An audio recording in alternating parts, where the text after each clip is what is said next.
Pipila ka mga mag-uuma og lubi sa El Salvador City sa Misamis Oriental ang nalipay human nga gihatagan og pagtagad ni President Ferdinand Marcos Jr. ang industriya sa lubi sa iyang ikaupat nga State of the Nation address kagahapon. Ang detalye sa report ni James Paulo Yap. Milyong-milyong Pilipino ang umaasa sa puno ng niyog bilang pangunahing kabuhayan. Mula ngayong taon, hindi bababa sa 15 milyong hybrid at mataas na klaseng mga binhi ng niyog ang ating itatanim sa iba't ibang panig ng Pilipinas. At itutuloy natin ito hanggang 100 milyong puno na ng niyog ang ating maitatanim sa buong Pilipinas.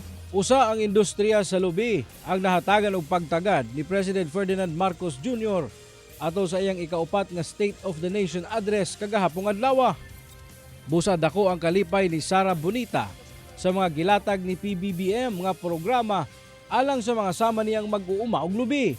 Butong ang nagunang source of income ni Sara sa iyang gamay nga coconut plantation nga anaalang luyo sa iyang balay sa Barangay Amoros sa El Salvador City. Sa butong, pag humag-harvest, diretso na mo deliver. Pag uli, kwarta na dayon, di makapalit na mas among panginhanglan. Sagad sab sa tanom ni ining lubi ang mga hybrid o dwarf variety tungod dali ra mamunga apan mahal matud pa ang binhi niini. Busad ako kunong tabang alang kanila kung adunay dugang binhi nga ihatag ang gobyerno. Matinulong ta sa atong Pangulo nga iyang produkto nga ipanghatag sa mga mag-uuma kay para makadugang pog income sa among panginabuhian. Hinuon sumala sa City Agriculture Office sa El Salvador City nga nagsugod naman daw og panghatag og libreng binhi ang Philippine Coconut Authority kon PCA. Dugang pa nga kinahanglan na gyud kuno ang pagtanom og balik og lubi tungod hinay-hinay na kuno nga nahurot ang punuan niini. Bisag dako ang area, nagagamay na lang ang lubi nga nabilin.